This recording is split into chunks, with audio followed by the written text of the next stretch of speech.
When I first came here, we were a hippie, back to nature, self-sufficient thing. We were watching too many Davy Crockett, Daniel Boone movies and reading too much Thoreau. We were trying to seek a different vision.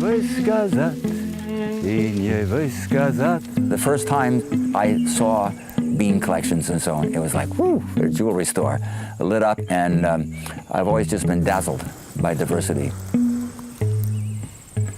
I don't like people that are all straight, all gay, all communist, all Christian. Let them all be there, and absolutely the different kinds of seeds.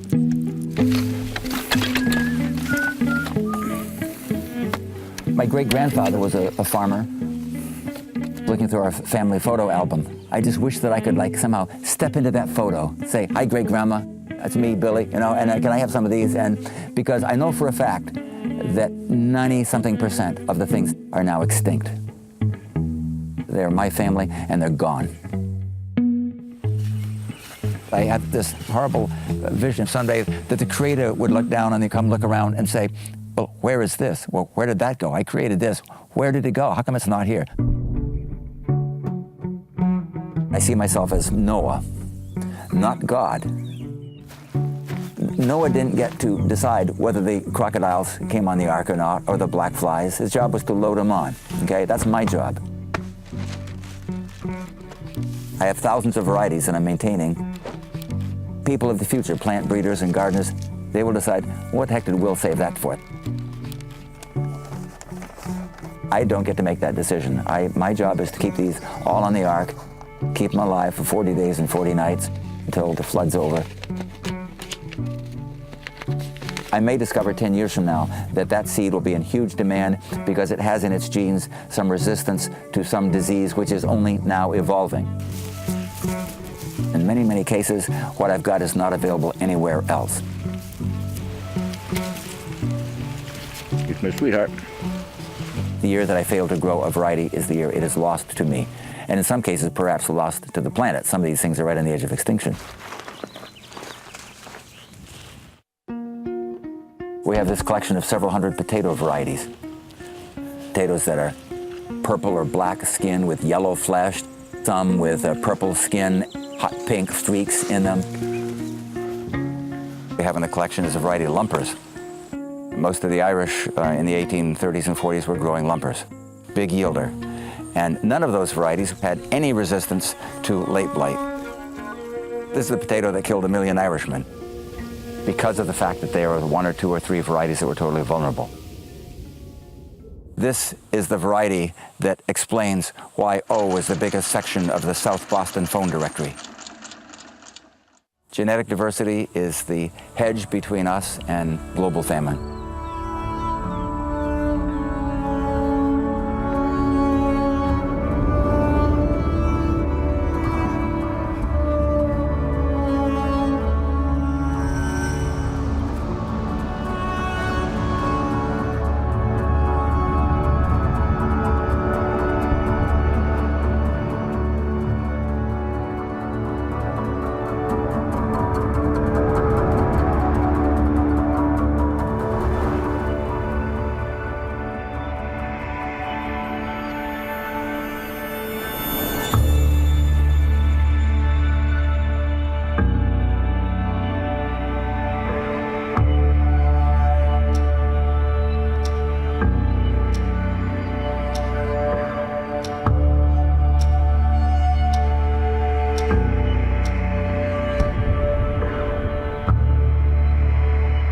The diversity in our seed stocks is as endangered as a panda or a golden eagle or a polar bear right now. We have the largest seed shortage in history.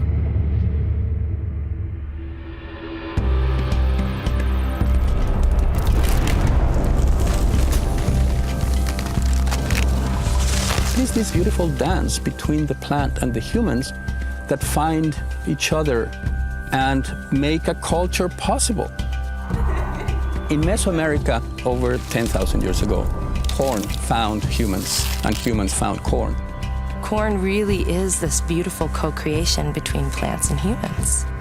The domestication of corn was centered in the Oaxacan Valley of Mexico. The incredible evolutionary leaps that we took with corn is a miracle. It ignited the sacred connection that we had with seeds. Corn seeds moved along the entire spine of the Americas. It became this revolution. It became this new way of being able to feed ourselves. It's what fueled you from a small tribe to an empire. It took 4,700 years to get it to the US border. Then, about 1,000 years ago, corn is everywhere in what we now call the United States. As keepers of the corn has come up with us through our migrations, sustaining us. Our first mothers were the blue corn and white corn woman. This is my grandmother, my grandfather, my mom, my dad, my brother, my sister, my kids, my grandkids, and myself. We all are one.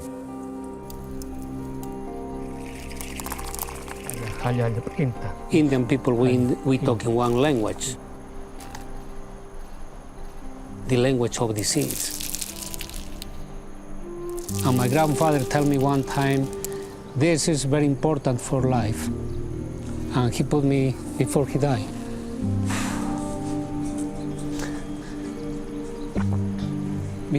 he put me full of the seeds in my hand, and he said, this is life.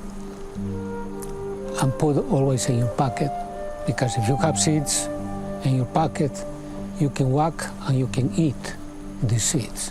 But if you have money, you cannot eat the money. When we have to eat, we give a little bit to the earth.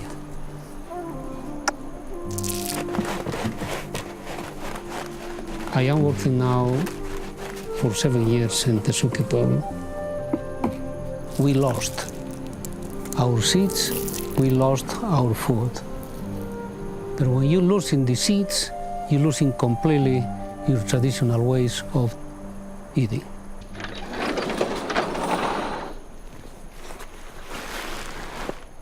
In all these bags you see, we have different type of the seeds. This celery was no one seed. 7 years, we fill up with our work, with our sweat. And this is food for the future. This is gold. The seeds, they are not very happy because they are one in the top of the other one. They are beginning to tell us we need a new house. A place where they can have a home like us.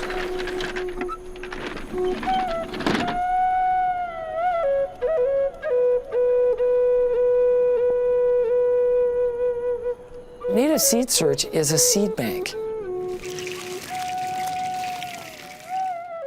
Most of the seeds came to us through Native Americans. As modern creatures, we're in debt to that. They were the last expression of these stewards going back thousands of years that took care of these things and made sure that we got them.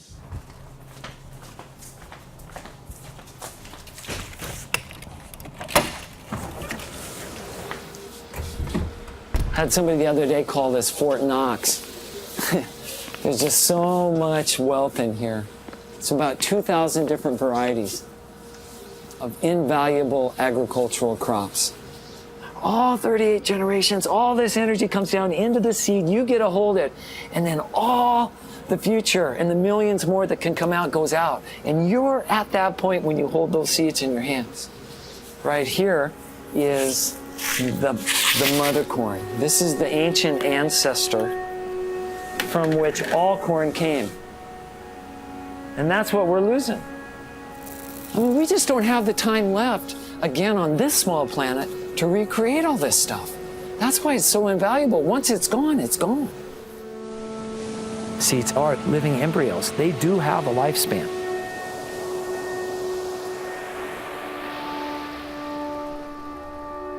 We try to grow everything out every 10 years. That's why we have the 60-acre farm here.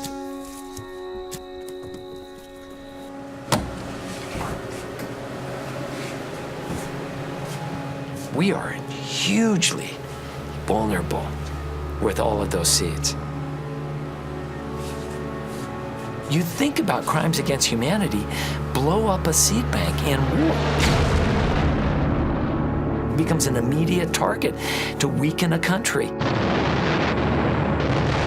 When we invaded Iraq, we destroyed that seed bank, and we destroyed that garden, and we destroyed that repository of the great ancient seeds that had been collected by that government for the benefit of mankind.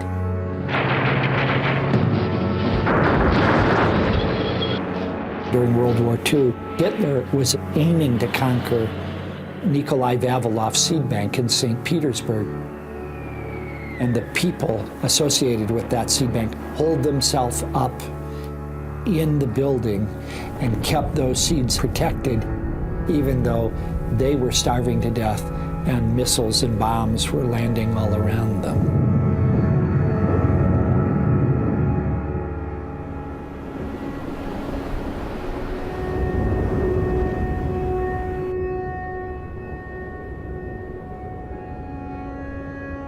Svalbard has been called the Doomsday Seed Vault. The idea was to have a backup, like the ultimate backup, just in case this seed bank is destroyed or there's catastrophic cultural and economic collapse. We see all the seed banks in the world looted just for food, and they need their seeds back. But the problem with it is that we think that we don't have to worry about this now.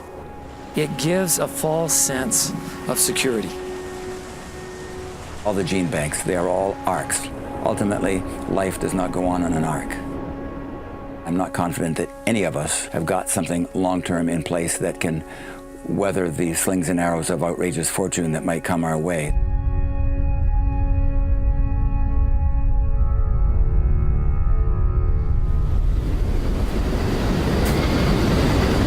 We're now facing severity of climate change, the most radical we've had since the last ice age.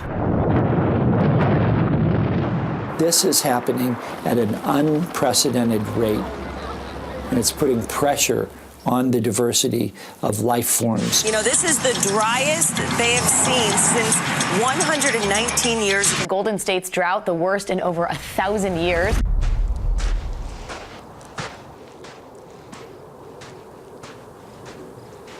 In northern New Mexico, we had a series of drier and drier years. Normally, this time of the year, we're going to get ready for planting, but where there's not any moisture, usually you'll hit a wet spot. A lot of the animals begin to feel the effects of the drought. They consume probably about a third of our corn and all of our beans, so it's tough for everybody.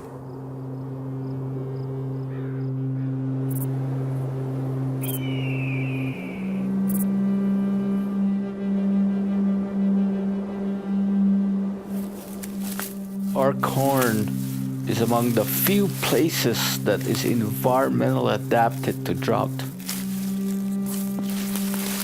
The Hopi grow corn with no irrigation.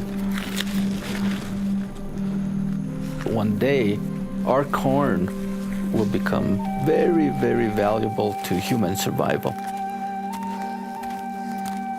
My father said, "Son, never, never let go of the corn. When I pass on, carry on the way of the corn." Crow damage, but we still bring it in. Everything is brought in. The Hopi women and men say that even this little one here is special because every corn seed has life. And I'll plant these. Yeah. I'll plant this. We don't throw them away. Wow. We take care of them. They may be calling me daddy and say, "Daddy, I'm glad I'm here with you," you know, because these are my children. In the womb, human people are seeds. We see the seeds being planted into the womb of the Mother Earth.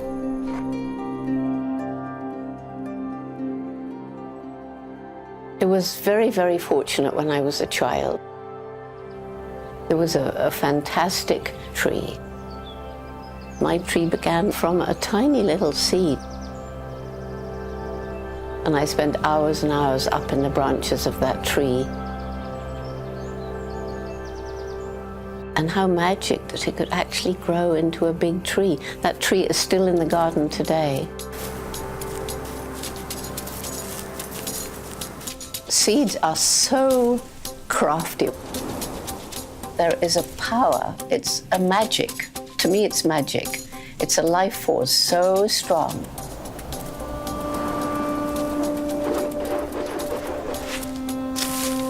There are seeds that rely on fire. There are seeds that tangle up in the hair of an animal. They get carried for miles. There are seeds that can't germinate unless they pass through the gut of an animal. Darwin was amazed that a seed grew after it had been 21 hours in the stomach of an owl.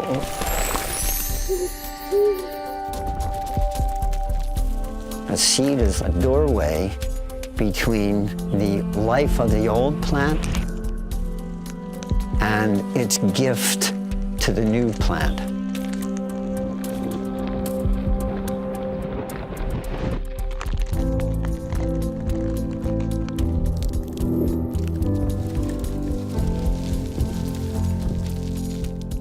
Our teachers are the plants, and they're teaching us that they have to sacrifice themselves in order to be able to give something to the next generation. It's a form of reincarnation.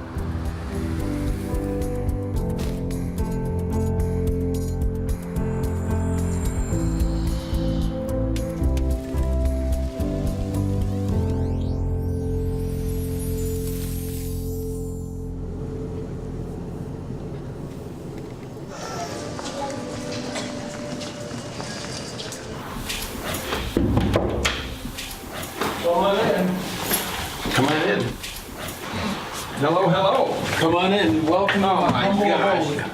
Oh my gosh, it is amazing. Check it out. Check it out. This is how we roll. That's why they call me the corn. They call me the corn hippie. Gosh, this is unbelievable. There's so much corn here. I mean, right here in these bags right here. This one has 87. Oh my gosh, what in the hell is 87 different kinds of corn from Urubamba Valley. Oh my gosh. This is from the Sacred Valley. I get certified with a phytosanitary from the Peruvian government, and once we get it certified, then we're ready to ship it wherever we want to send it. Peeps, that's astounding. Look at that fava. For all the crazy people like me who sit there at night and look at bags of beans, it leaves us a mystery. This is so precious. No one even has an idea how much they're like jewels. They look like polished agates. Look at this one. Must be artistic genius of nature that allows this to happen. I gotta sleep with this one.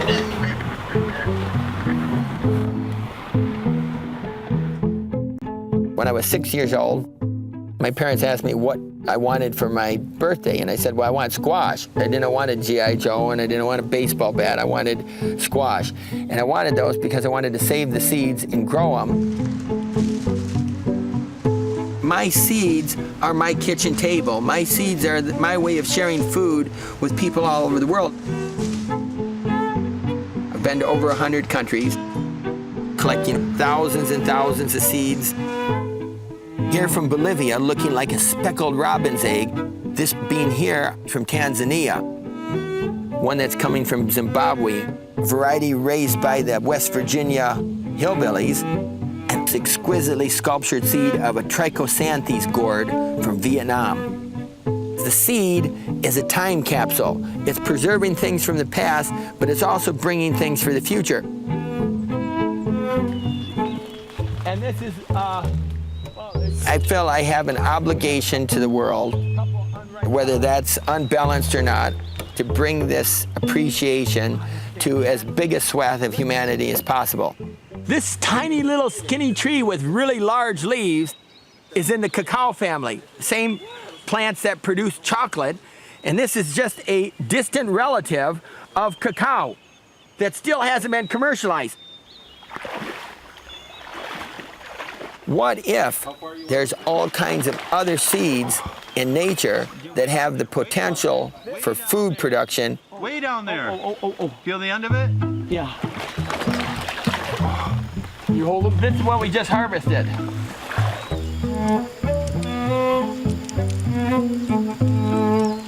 Where is it, right here? Okay, this is called picharina, and it's for being used on cuts and sores, and it almost has the look of iodine. There's about 300,000 species of plants on the planet.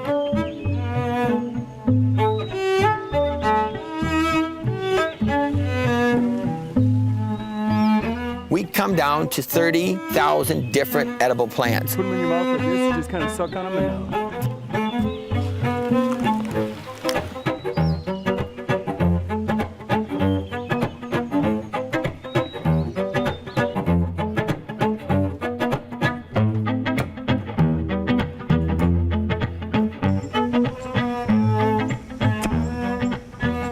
And 120 are used on a really regular basis. And most of humanity subsists on a mere 10. Beans, corn, wheat, barley, and rice. Virtually nothing compared to the bigger picture. We should put particular attention to the seeds of wild plants and figure out how we can get those into cultivation, because they're part of the biodiversity heritage that will feed the world. Take them out of there, Patrick. Back in 1700s, Thomas Jefferson wanted to get seeds of risotto rice. And it was thanks to slyness that he was able to carry out some of this contraband seed and raise it near Monticello in the New World. In the 1890s, of over 1 billion packets of seed were distributed for free to farmers around the country. The American Seed Trade Association hired the very first lobbyist to stop the federal seed giveaway, as they called it. By 1924, the federal government seed program would cease. These great industrialists said the only way we can really make profit on American agriculture is to invent a seed that they can't save. And that gave birth to the hybrid seed industry.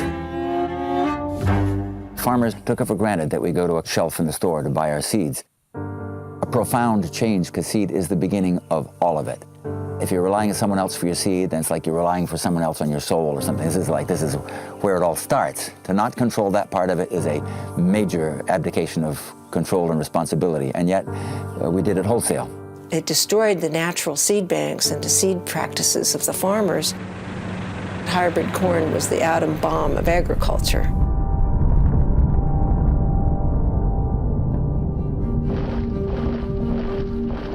Right after the Second World War, the Green Revolution starts in Mexico.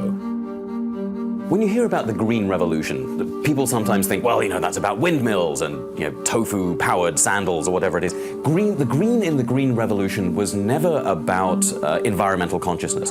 The green was meant to be the opposite of a red revolution. This is about developing kinds of seed that matter for large-scale commercial farmers wherever they are, to provide cheap food so that people would remain capitalists and would not riot and become communists. The Green Revolution was taking this rich knowledge of peasant farming that evolved over millennia and tossing it into the dustbin of history, replacing it with modern industrial agriculture. Seeds of the Green Revolution, what are called the miracle varieties, they were bred for taking up more chemicals.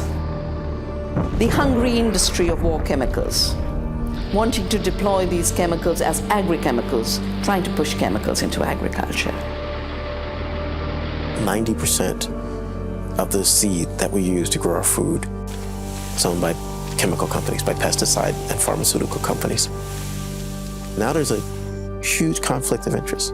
When the chemical companies own the seeds, they not only want you dependent on the seed as a farmer, but they also want you dependent on their chemicals. We use 80 million pounds a year of atrazine just in the US. Atrazine leads to promoting breast cancer. It's associated with miscarriages and birth defects. We should have learned this lesson way back with DDT. And we're just learning it over and over and over and over and over again.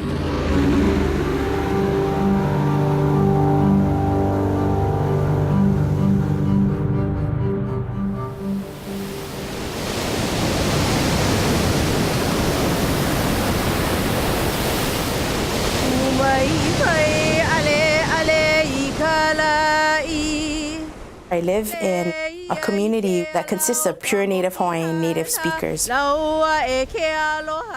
Native Hawaiians had this incredible agricultural system able to sustain 3 times today's population. Well, now I would say the biotech industry, these chemical corporations are king in Hawaii. Biotech chemical seed companies came in and took over agriculture. It alarmed me. There's hundreds and hundreds of acres where these chemical corporations test their seed. Then I started to experience very bad allergies, migraines, and illnesses, just not being able to get over colds. My doctor said, oh, you have full-blown adult asthma. When I started to see that the farmers were spraying pesticides, they are spraying things at night while we're sleeping. My 2 daughters wake up with blood-soaked pillows, 18 tons of restricted pesticides being dumped right next to schools and neighborhoods. I'm a teacher at Waimea Canyon Middle School for the past 18 years. There's ag lands adjacent to our campus. It is literally 100 yards upwind of our school. That's the field that they were spraying, and we can actually feel the mist. During PE, a cloud of gases came over them, and kids just started dropping. There was chaos on campus. It was horrific. There wasn't enough room in the health room. About 140 children were seeking assistance. Teachers came together and stood up. Stop poisoning our children. Monsanto, Dow, DuPont in Hawaii and elsewhere, they've got a blank check to experiment with any kind of chemical they want on these test plots. You've got the most toxic insecticides, virtually unregulated by the U.S. Department of Agriculture. Here you have agricultural policy absolutely linked to the hip to the biotechnology industry and to Monsanto's interests. The revolving door between Monsanto and government is going so fast, it's almost dizzying. The corporations, they said, we want to really own these seeds. We want patents on life. Monsanto takes one gene out of tens of thousands of genes, changes that and says, no, now we own the whole plant. It's one of the most extraordinary giveaways, giving corporations the natural reproduction of all life forms, saying you can make a profit on every one of those reproductions. So they don't just own the seeds. They own all of the offspring of those seeds and patent them forever.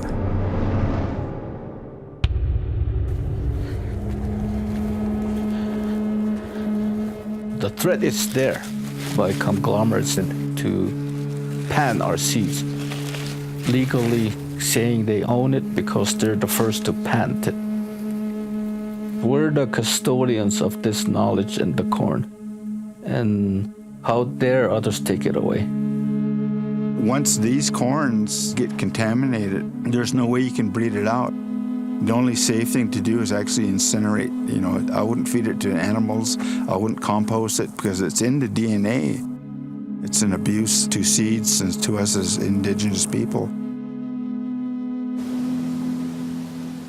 Genetically modified plants. It's doing something which isn't natural in the plant world.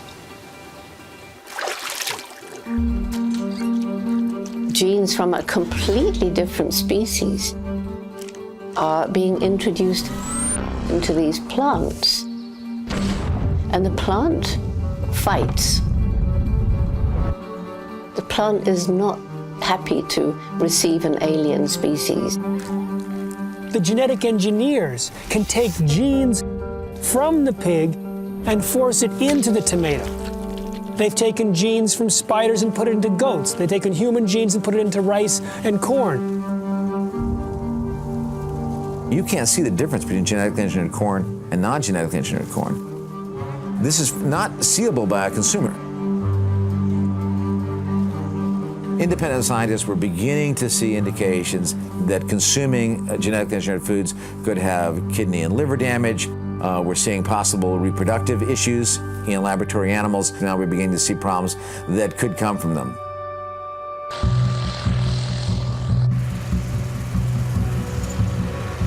Wheat was the holy grail for companies like Monsanto.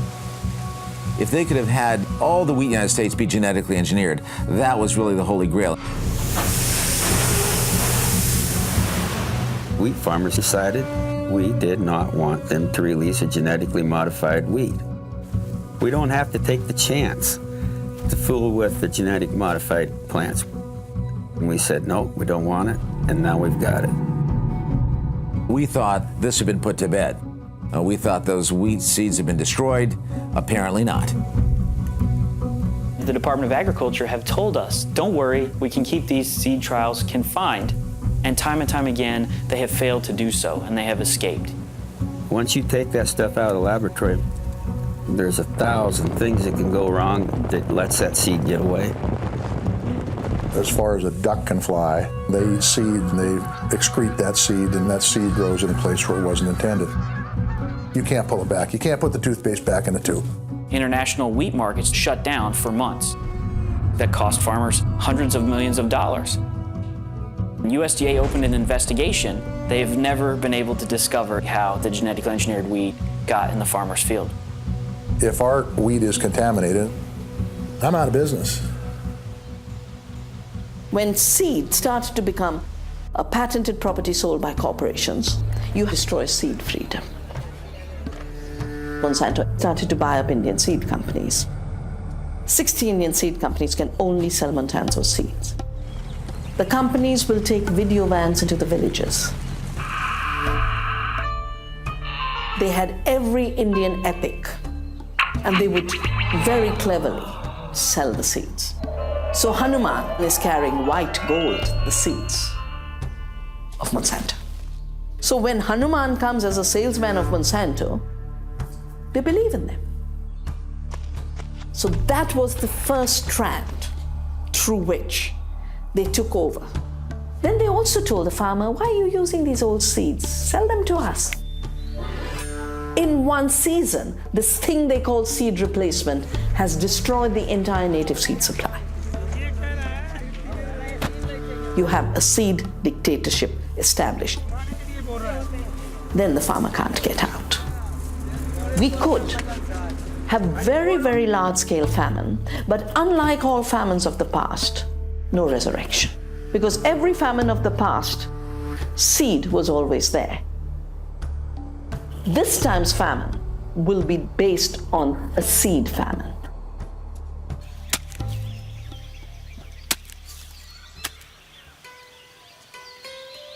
मेरा नाम सुमन खलखो है और मैं रांची झारखंड की रहने वाली हूँ।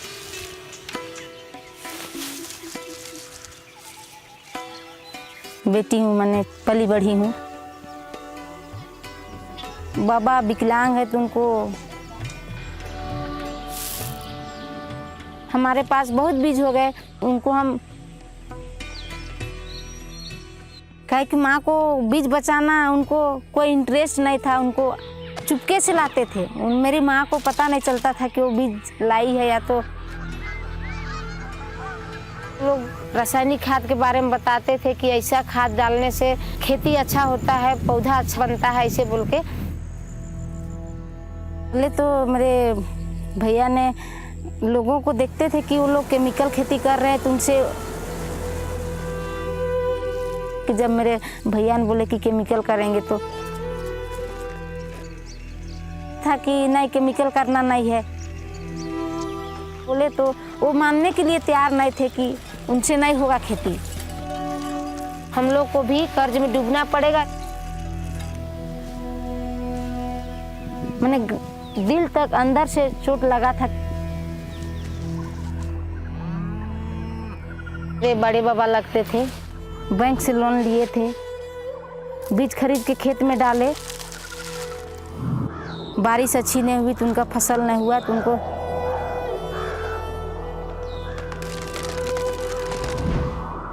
उनका दिमाग काम करने नहीं लगा, एकदम पूरा पागल की तरह हो गया। उसके बाद जब वो केमिकल मैंने जो दवा लाए थे सब्जी में डालने के लिए, उन्हीं दवा को पी के सुसाइड कर लिए।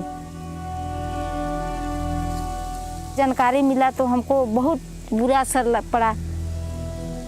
हम अपने उनको जब वैसा देखे तो हम अपने भैया के बारे में सोचने लगे।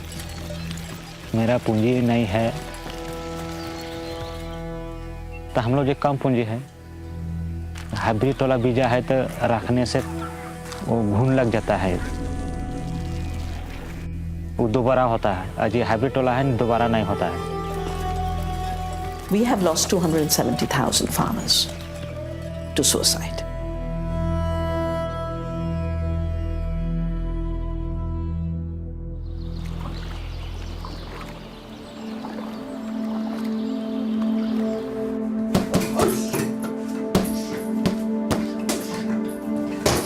The future of Hawaii is all at stake. Everything I love is being threatened.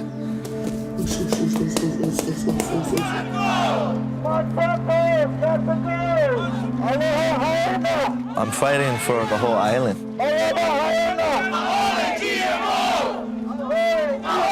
Say something or die. 6,000 people, they're out of the love of their heart. For our children, for our land. These chemical corporations occupy lands that are considered very sacred to Native Hawaiians. Our land, our aina, and everything that comes from it, that's our ancestor. There really will be nothing left for our children if no one was willing to speak up.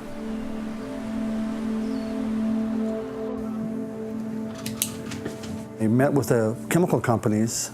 They would say, no, we're not experimenting with pesticides. They tell me this is safe, there's nothing wrong with this stuff. And could you tell me what you're spraying? And they refused to tell me. The more these companies would lie to me, I had to do something. And that's when we started piecing Bill 2491 together. Could any of you disclose to me the amount of general use pesticides that you use on an annual basis? I asked you an hour ago how much general use pesticides you're using, and you said no with your silence. I would say that I don't think I would want to comply with the bill as is. My second son here was born with an extremely rare heart defect. Our son was dying. All I know is that while pregnant, I took every precaution to grow a healthy baby inside of me. By not passing this bill, you're telling me I don't have the right to know. If I had known, I would have chosen not to expose my unborn child as I innocently worked day in and day out in Kekaha. My son has a condition called gastrocesis. Basically, the stomach's on the outside. I don't blame anybody, but I just want to stop the poisoning and bring a baby into the world that's got to get cut open right away. Children don't deserve this.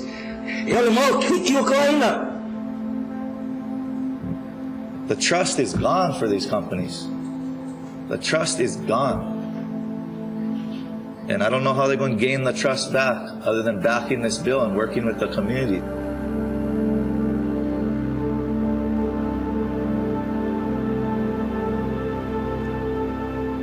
They are suing the county of Kauai for the right to spray poisons next to schools. And these are the largest companies in the world. So we're going to have a huge battle. They're fighting for a profit. We're fighting for our lives. And those who fight for their lives do not give up. Do not let down. Never say no. 64 countries around the world have some form of labeling of genetically engineered foods. The United States does not. Monsanto and the other companies are so frightened of labeling because once people have a choice, why would they choose a product that only offers them risks and no benefits? No one said, give me GM food. Anyway, this has never been voted for by any community anywhere in the world. Americans are being denied the right to know.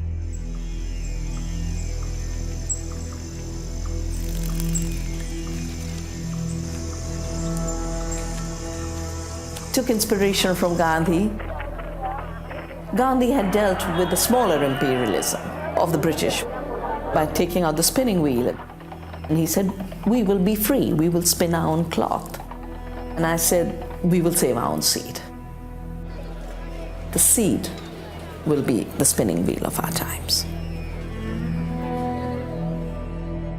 We have launched a campaign this year for a global alliance for seed freedom. We need to protect the diversity, integrity, and freedom of life. Give seed its own freedom so that we as humans can have our freedom. Our community seed banks are both the networks of farmers as well as the distribution network for moving seed wherever it's needed. More than 110 community seed banks have started. If there's a drought, getting drought-resistant seed. If there's a flood, getting flood-resistant seed. So these are seeds of hope. These are seeds that do not lock you into debt. हमको ना धनिया का पता तो school वंदना शिवा ने ये जैविक खेती के बारे में बता रहे थे और मुझे यहाँ आके कि हम अपना खेती को और कैसे बेहतर कर सके और जो उपज होगी वो हमारे लिए फायदेमंद होगी, हमारे जीवन के लिए स्वस्थ होगी।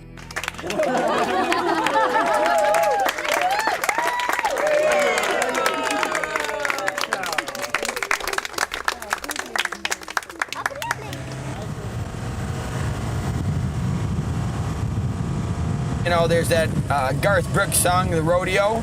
Well, for me, the rodeo is going out into the wilderness and finding things to eat. It's like an obsession that never ends. Big, huge treasure hunt. When people say, how do we feed a hungry world, what about the wild things? The devil's claw. We don't want to get the sap. Holy moly! This is a male plant!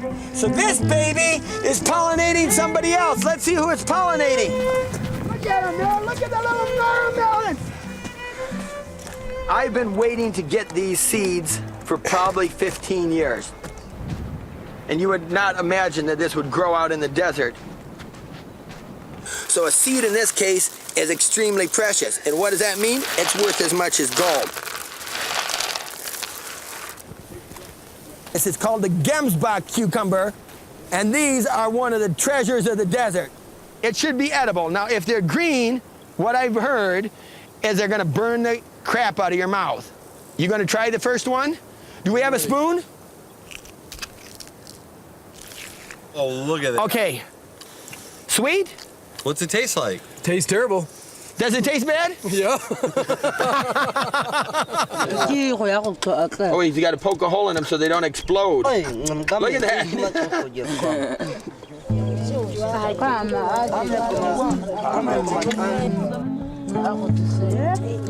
They're the original botanists, aren't they? I'm nothing. All I'm doing is learning it in books and wanting to find out about it, but they're knowing everything about it.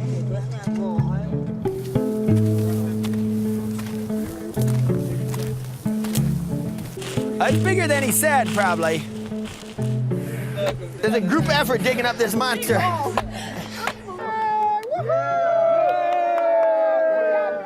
This is the incredible Marama bean.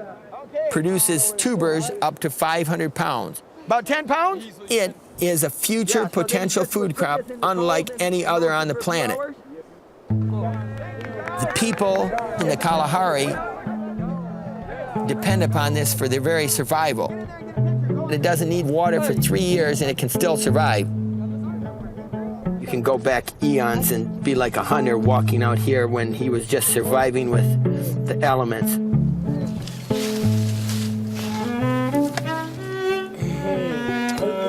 Strange thing to get impressed with, but I'm impressed.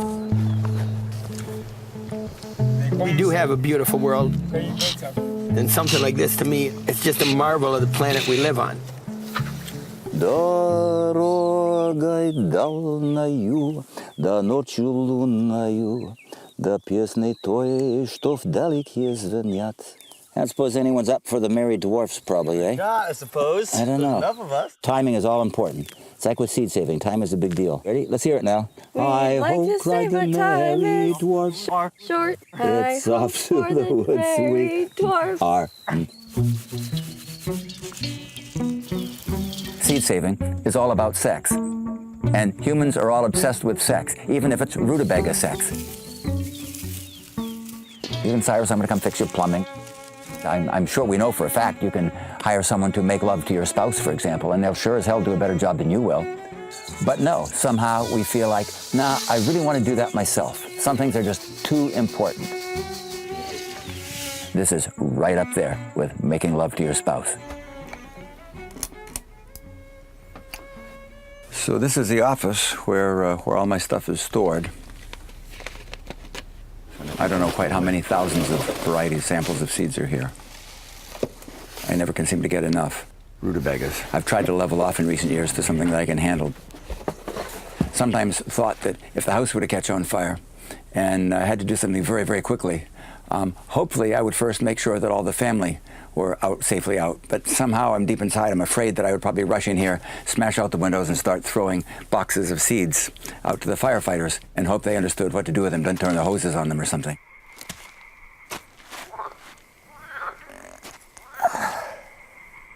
I see no end in sight except when I'm cremated. That concerns me sometimes. Who will take this over?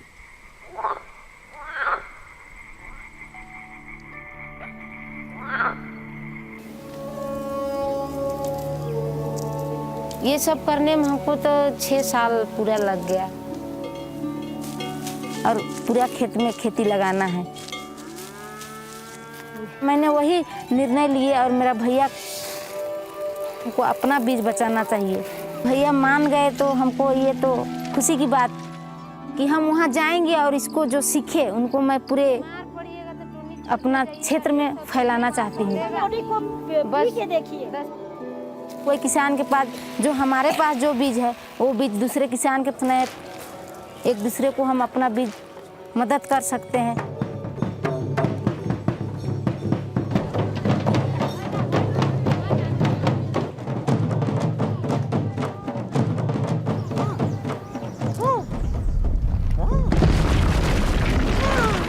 Jack and the Beanstalk is a true story.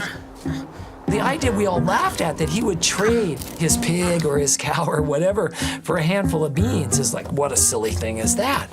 But if you think about the potential of the self-replicating system that's in your hand and what it could potentially produce, we should all trade in everything we have for a handful of beans.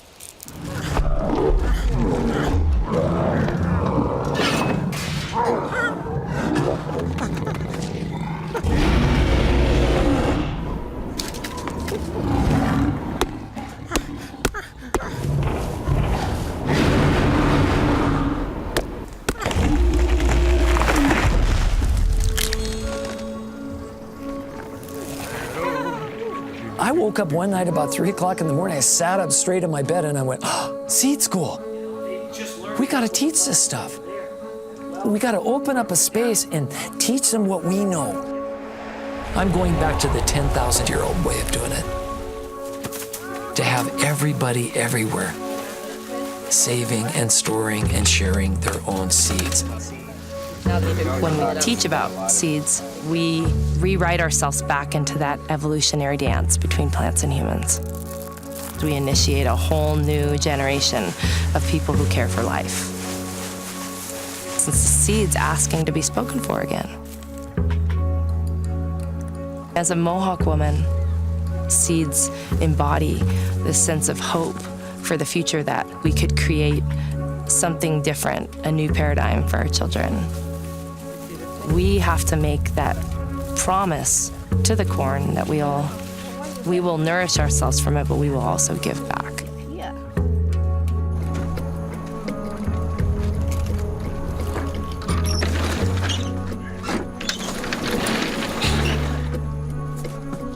All these seeds, they're going to move his new house. We have I will say, the blessing of the Great Spirit, the Mother Earth, all the protectors and the spirits from this land. And they say, you guys, they have to finish the seed bank. Stone by stone, or mud by mud, we have this building. The seed bank, it represents life. All the seeds, they have memory. They're happy in this moment.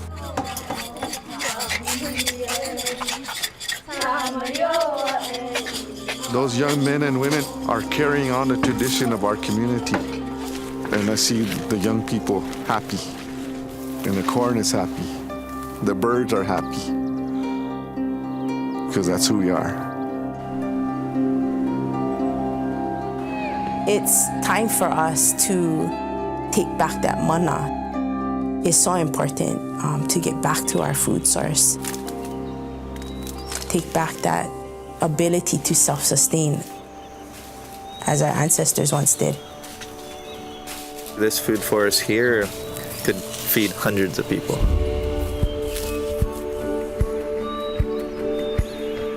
We could be the self-sustainable epicenter of the world, and there's no reason we can't be. We can grow any fruit or vegetable on these islands.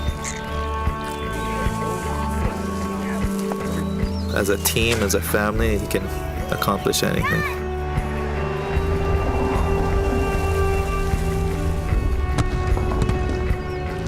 And we went from this much diversity, took 10,000 years to create, down to this pinch with only 4% left, and we're right here, right?